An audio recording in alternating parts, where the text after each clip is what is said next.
Seguimos en cadena nacional y estamos, ya lo escucha, ya lo siente, con Gonzalo Peralta, nuestro historiador sin respeto, además, sin respeto a la historia tradicional, sin ningún respeto a las tradiciones, a la historia tradicional, respeto a la verdad. Eso sí es verdad, sí. Gonzalo, bienvenido, muchas gracias por estar con nosotros. Muchas gracias a ti. Feliz. Lo que va a detonar esta conversación es una curiosa cuña que uno le dio a Ricardo Lagos Escobar hace unos días atrás.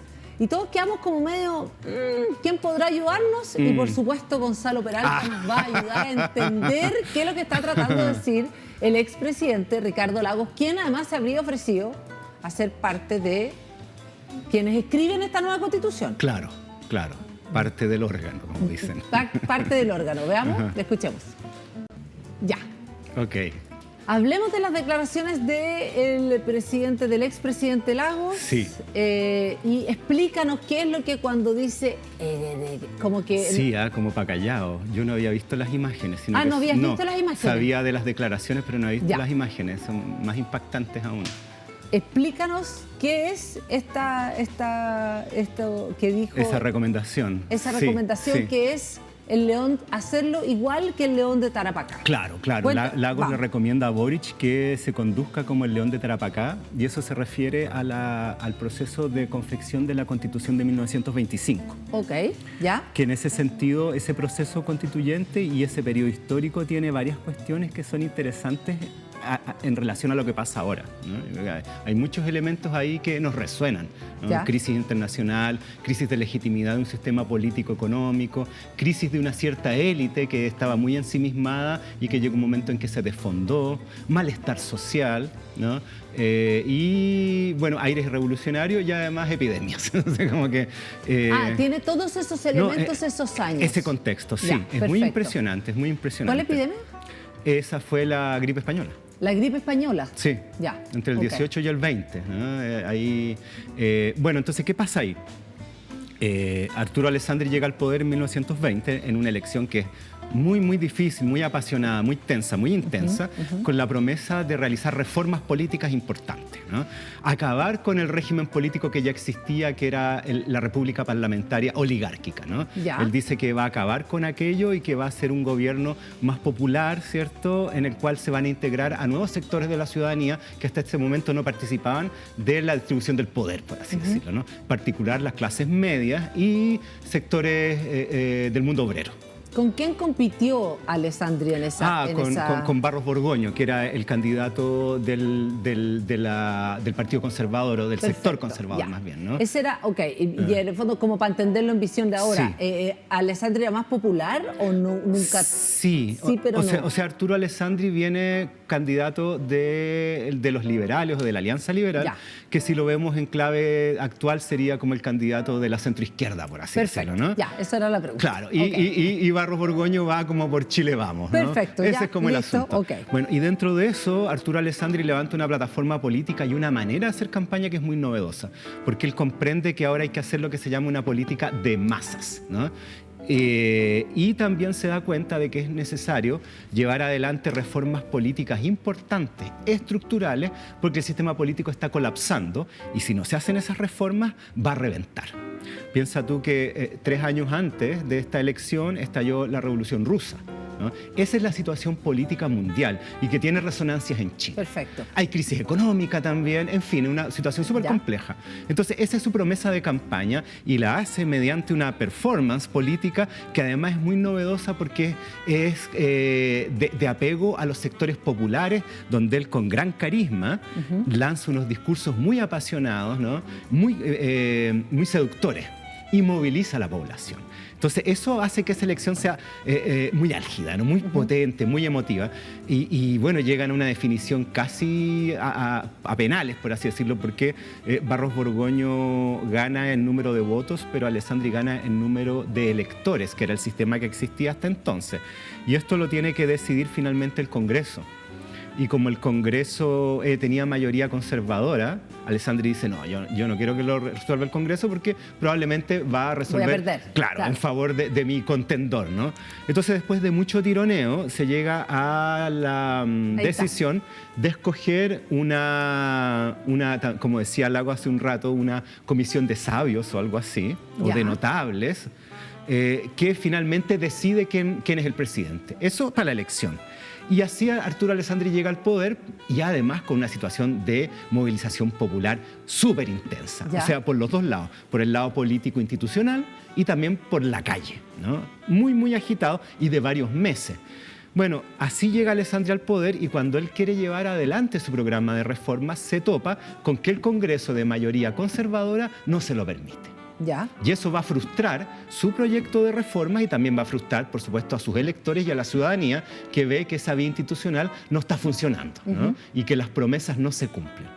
En vista de eso, el año 24, aún bajo su gobierno, ocurre una situación que es muy bochornosa para el Congreso, que es que ellos han ido postergando la discusión de una serie de leyes que son muy anheladas, ¿no? Que, en particular leyes sociales. Y el Congreso las patea con los que eran los bloqueos de aquella época, ¿no? Como los actuales eran los quórum, ¿no? Los de aquella época era una legislación, un reglamento más bien del Congreso que decía que los parlamentarios cuando se largaban a debatir no podían ser interrumpidos, ¿no? Porque eso atentaba en contra de la libre expresión de estos representantes populares, ¿no? Era antidemocrático. Entonces, ¿qué hacían los compadres? Cuando hablaban. Naranjazo, pero con pero tutti. Multiplicado. Claro, muy lateros, ¿no? Y uno tras otro, hablando de cualquier cosa.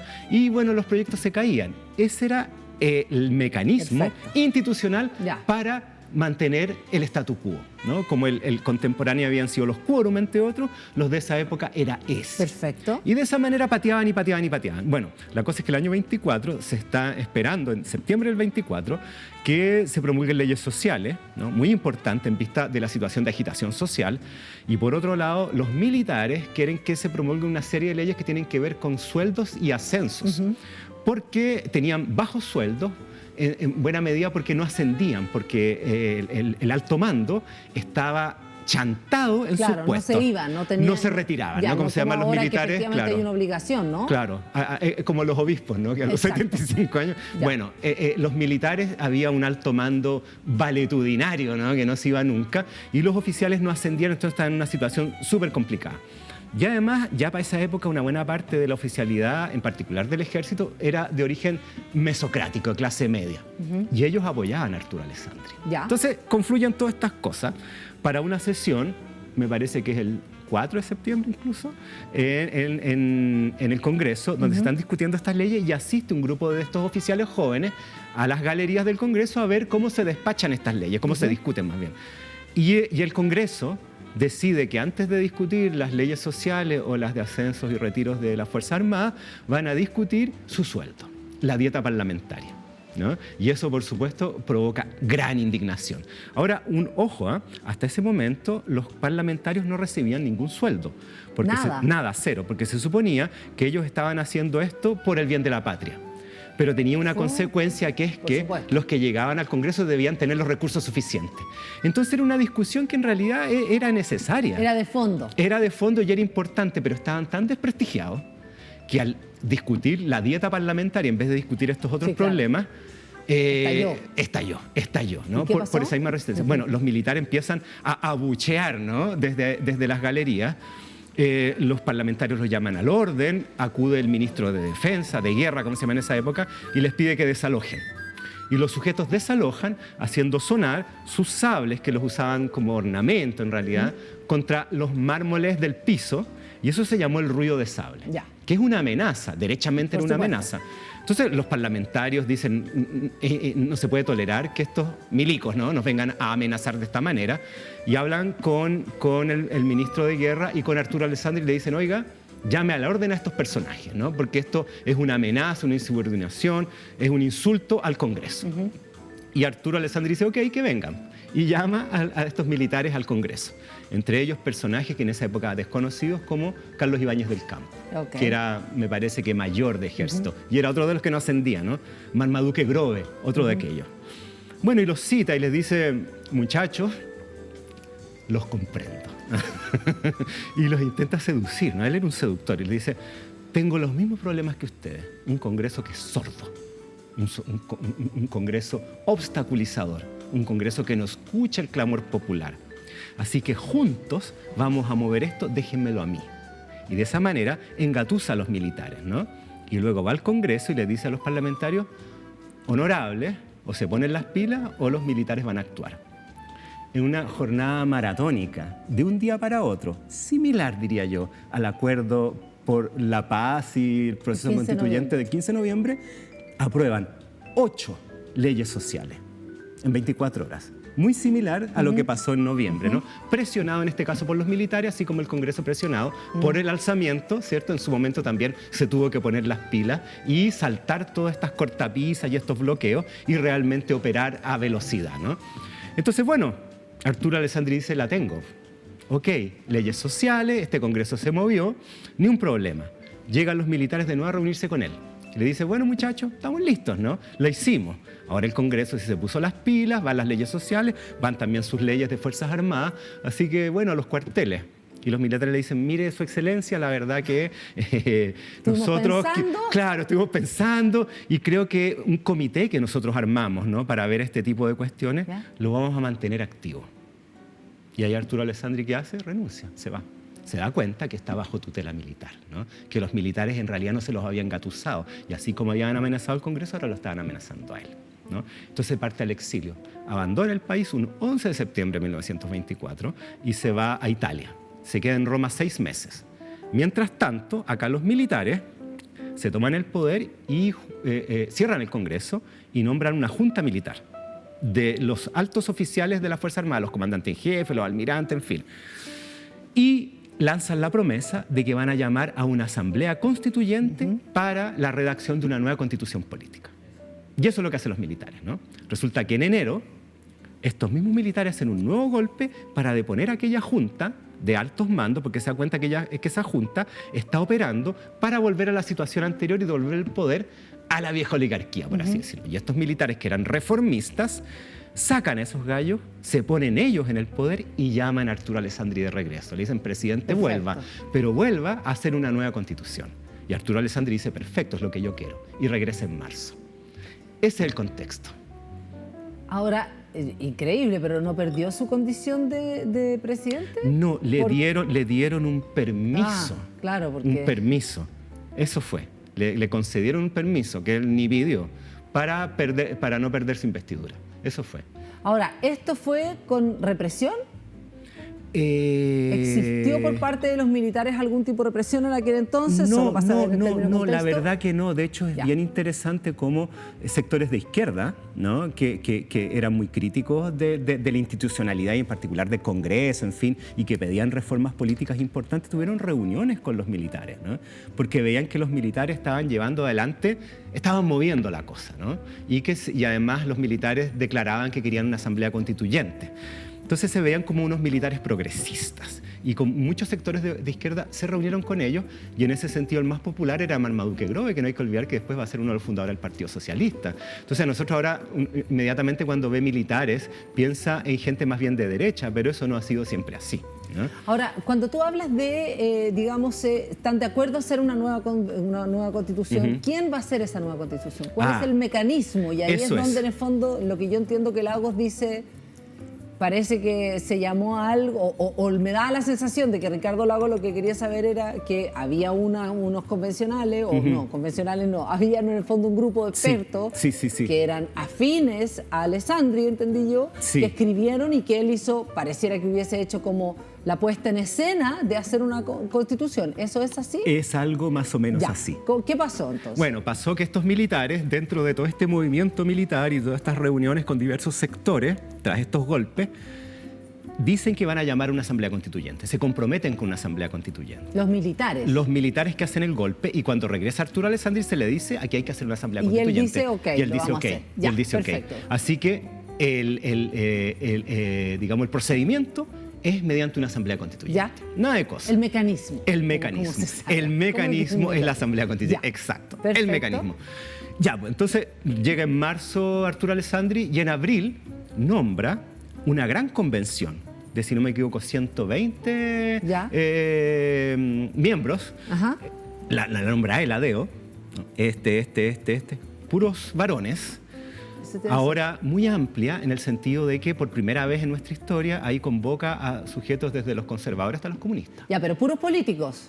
No solo políticos, también hay dirigentes sindicales, también hay gente, digamos, de la academia, hay hasta estudiantes universitarios. Perfecto. O sea, es hasta ese momento la asamblea, o como queramos llamarla, esta, digamos, reunión de sujetos más amplia, diversa y democrática de nuestra historia, hasta ese momento. En aquel entonces se entendía asamblea constituyente de la misma manera que lo entendemos nosotros, no el Congreso y personas elegidas, ya sea ADEO por lo que sea, diversas. Así es. Ya. O sea, hasta ese Una momento, revolución pasó un claro, tiempo. todos los procesos constituyentes, la gran mayoría de los procesos constituyentes chilenos hasta esa época habían sido llevados adelante por un Congreso constituyente, que es un Congreso regular, digamos, como cualquier Congreso, según la institucionalidad respectiva, pero que se elegía para que redactar la Constitución con ese mandato. Sin hacer leyes.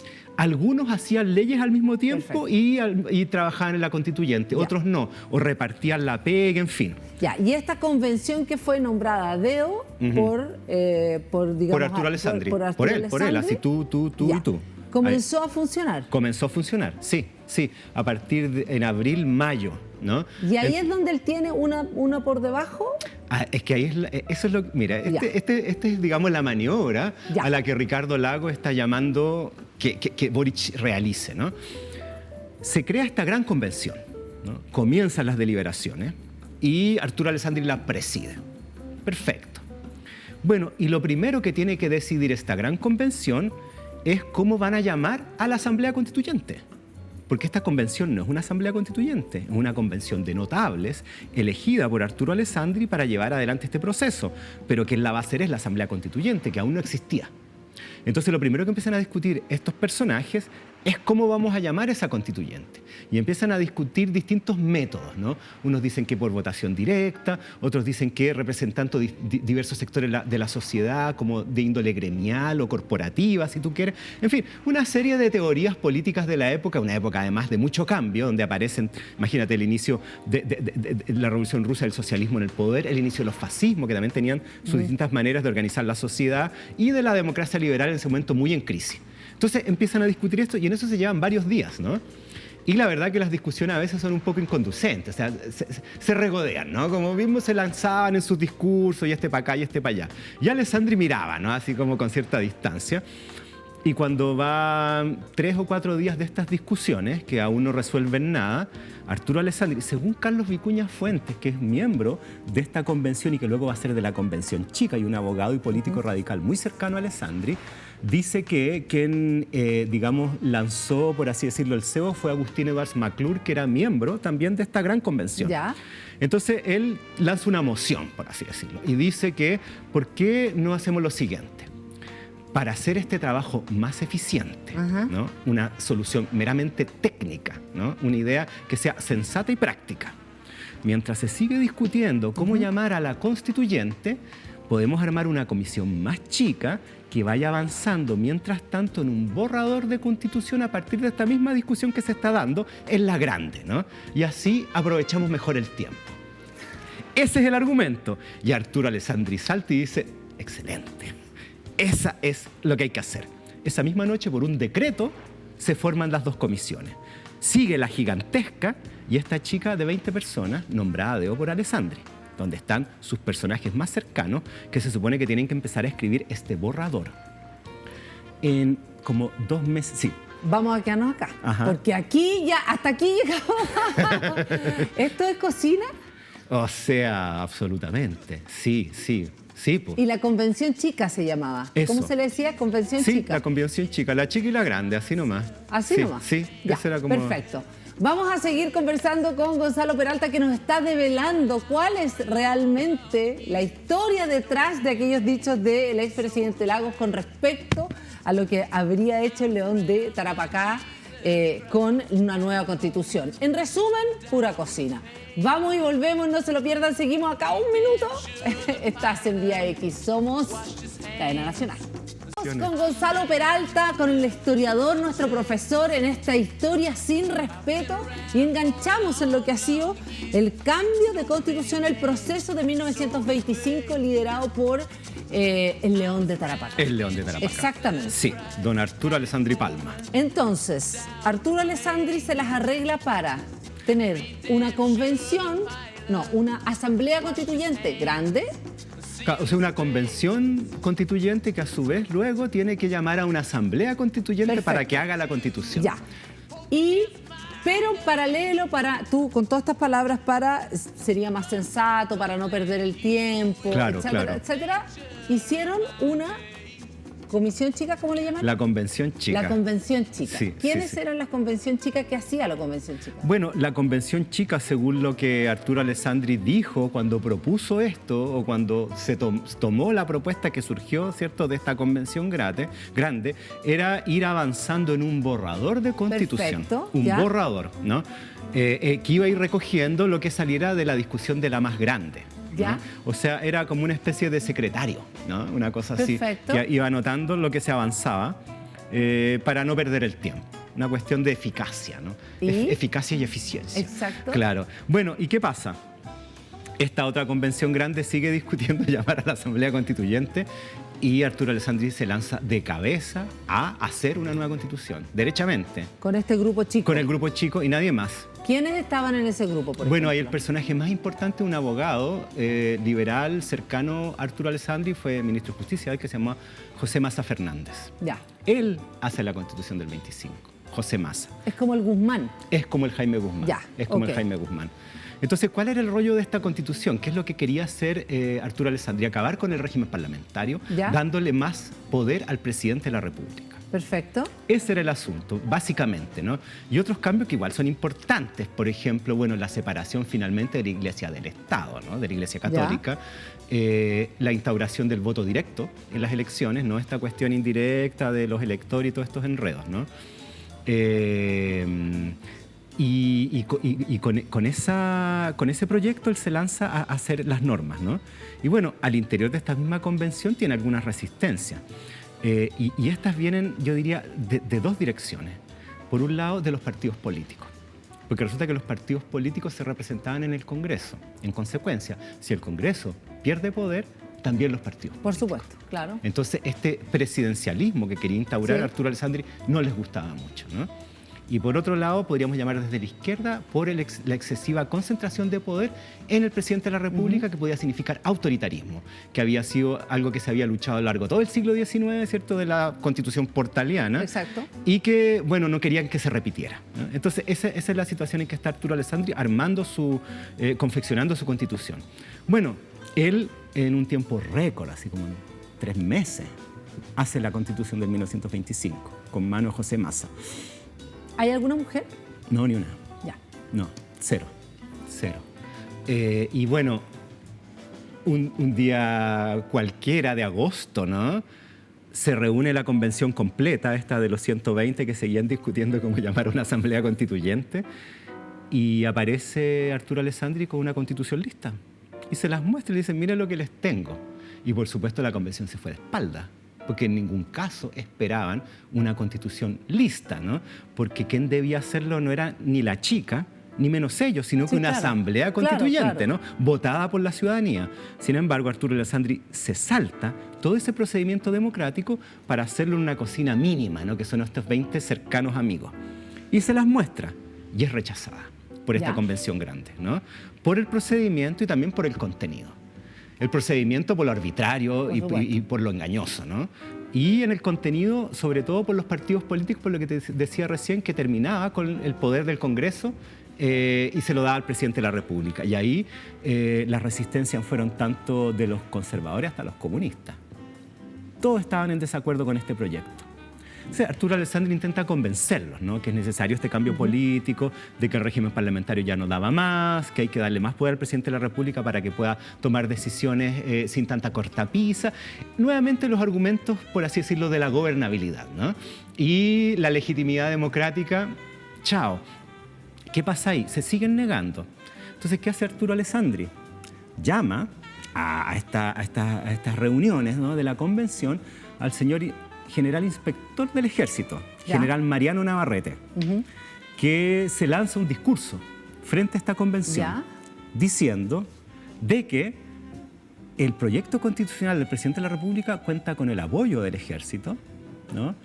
Y que el ejército se vería muy disgustado si es que esto no fuera aceptado. O sea, el ejército, por mano de este señor, de este general, amenaza a los convencionales para que aprueben la Constitución, el proyecto constitucional de Arturo Alessandri. Con esa amenaza militar se vota y se aprueba el proyecto constitucional. Ese proyecto constitucional va a ir a un plebiscito en septiembre. Es aprobado en ese plebiscito, pero la abstención es mayor del 50%, un 55% de abstención, solo vota un 45% de aquellos que podían votar, que eran re pocos además, ¿no? Sí, claro, me imagino. Que eran súper poquitos, ¿no? Y con eso finalmente se logra, digamos, aprobar esta Constitución. Además que es súper interesante porque ese plebiscito tenía, por supuesto, un voto de apruebo y un voto de rechazo, igual del que aquí acabamos de pasar, ¿no? Pero en vista de toda esta, digamos, esta oposición, ¿no?, que había surgido en contra del proyecto, hacen un tercer voto que vendría a ser como el voto, ¿cómo decirlo?, el plan B, ¿no? Ya ahí había un plan B. En uno dice, se aprueba el proyecto constitucional presentado, qué sé yo. Perdona, este es José Massa Fernández. Ah, sí, él es, sí. El Lucas, sí, a lo Lennon, ¿no? Claro, sí. Este es el Jaime Guzmán de la Constitución, del 25. Del 25. Sí, él es, ahí está. Da como sustito igual. Sí, es un poquito siniestro. Estaban de moda los lentes oscuros. No, está muy bien. Sí. Para que viéramos ese. No, bien. Bueno, y van estos tres votos. Ya hay uno en que dice que no acepta... O sea, apruebo, rechazo y qué más. Y el tercero es que se va a continuar en un proceso constituyente, pero no recuerdo bien la redacción, pero con la amenaza velada de la intervención de los militares, ¿no? Entonces, esas son las opciones que te dan, o sea, o aceptas o rechazas, y además el voto del rechazo decía, y se vuelve a la Constitución vigente, que era la de 1833, agregan, ¿no?, la posibilidad del Congreso de postergar las discusiones, la rotativa ministerial, o sea, todos los vicios del sistema parlamentario. O sea, es un voto... Un intervencionismo, pero sí descarado. O sea, eran como los plebiscitos de la dictadura, ¿no? Vote apruebo. Claro, o vote rechazo y vamos a volver a la porquería de antes. Exacto. O quiere un nuevo proceso que probablemente va a ser una dictadura militar. Esas eran como las tres alternativas, ¿no? Y bajo esa situación de amenaza se aprueba, pero insisto, con un 55% de abstención. O sea, la gente no estaba de acuerdo ni siquiera con el proceso. Espérate, una cosa antes, sé que vamos a continuar con respecto al tema, pero ¿qué es lo que pasó con una suerte como de agenda o de mirada social dentro de la Constitución? No es el tema más bien es político. No sé, nosotros discutimos ahora derechos sociales, etcétera, como uno de los corazones que fue...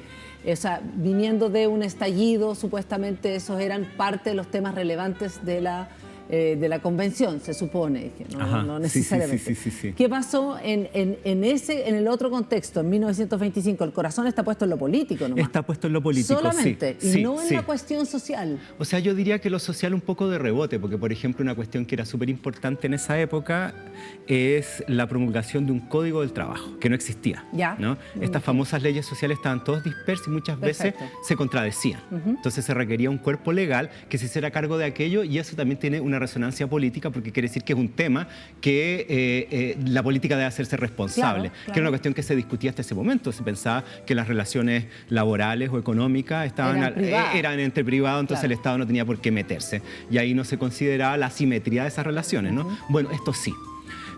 Lo otro que hace la Constitución del 25, y que, bueno, nos va a regir por largo tiempo, es que en cierto modo hace una distribución del poder que es más amplia de la que tenía la de 1833, que la concentraba en la élite oligárquica parlamentaria, ¿no? Y eso va a permitir la instauración ya un poco más adelante, porque ya, como lo hemos escuchado majaderamente, que se apruebe o rechace una Constitución luego tiene que ser bajada a leyes, ¿no?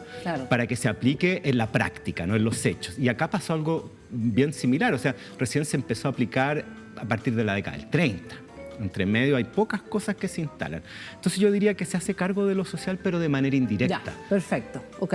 Ahora, ¿qué pasó con los militares una vez aprobado esto por la cantidad de votos que tú dices? ¿Qué pasa? ¿Los militares se retiran? Ajá. ¿Qué pasa con esa situación? ¿Realmente él, digamos, Alessandri, alcanza a tener ese poder y liderar, digamos, de alguna manera esta cuestión política distinto? Sí, bueno, mira, Arturo Alessandri terminaba su mandato presidencial el 25, así que mucho más de eso no iba a llegar. ¿Ya? La Constitución se vota y se aprueba en septiembre. Perfecto. Sin embargo, dentro de todo ese proceso, como los militares habían tenido este protagonismo político y querían estar ahí, ¿no? Presionan para que Carlos Ibáñez del Campo sea designado ministro de Estado. Ya. Entonces Ibáñez está en el gabinete y Ibáñez, de una manera bastante violenta, ¿no? Muy brusca, empieza a sabotear el gobierno de Arturo Alessandri, a tal nivel que Arturo Alessandri renuncia a la presidencia antes de terminar su mandato. Y eso genera que haya además inmediatamente, ya venían luego, pero aquí se adelantan, elecciones presidenciales. O sea, cantidad de elecciones, votaciones, años muy intensos. Y vienen elecciones presidenciales inmediatamente. Y ahí, curiosamente, quien gana las elecciones presidenciales es don Emiliano Figueroa. Y Emiliano Figueroa es una figura, pero caracterizada del antiguo régimen. O sea, Emiliano Figueroa era de estos caballeros de barba, claro, muy pomposo, que había presidido las celebraciones del centenario en 1910. O sea, era un representante insigne de la oligarquía parlamentaria clásica. Entonces es muy curioso que... hay un retroceso. Sí. Y por otro lado hay un candidato que es bien curioso, que es un médico que se llama José Santos Salas, médico metido en temas de medicina social o higienista, como se llamaba en la época, y que venía de la izquierda y que saca una votación no despreciable cuando la izquierda recién estaba apareciendo como una opción política más o menos sólida, no existía. La izquierda de esa época era el Partido Demócrata, que en realidad de izquierda le quedaba re poco. Entonces, esa es la elección, José Santos Sala y Emiliano Figueroa. Entonces, efectivamente, hay una especie de retroceso porque se elige este personaje de antiguo régimen. Es como si, bueno, después de todo este proceso hubiera elecciones y saliera elegido, no sé, Enrique Correa, ¿me entendí? Okay, o sea, ya, es raro, ¿no? O algún personaje concertacionista muy conspicuo, ¿no? No sé, pues José Miguel Insulza, por decir algo, ¿no? Es como, ¿qué pasó acá? Bueno, y viene la presidencia de Emiliano Figueroa y con nuevamente Ibáñez en el ministerio, ¿no? Con la Constitución del 25. Con la Constitución del 25 ya operando, con más poder. Y Ibáñez en el Ministerio del Interior.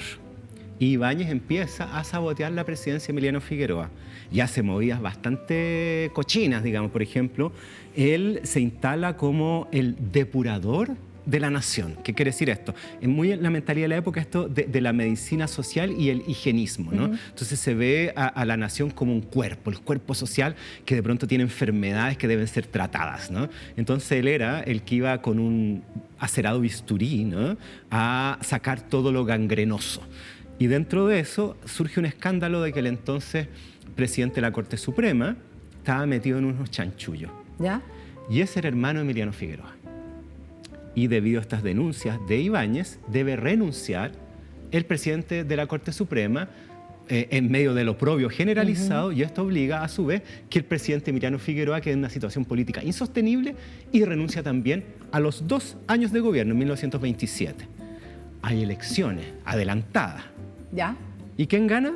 Como candidato único, según se dice con un 99% de los votos, Carlos Ibáñez del Campo. Y ese es el inicio de la dictadura de Ibáñez. Carlos Ibáñez del Campo era militar en aquel entonces. Era militar, sí, absolutamente.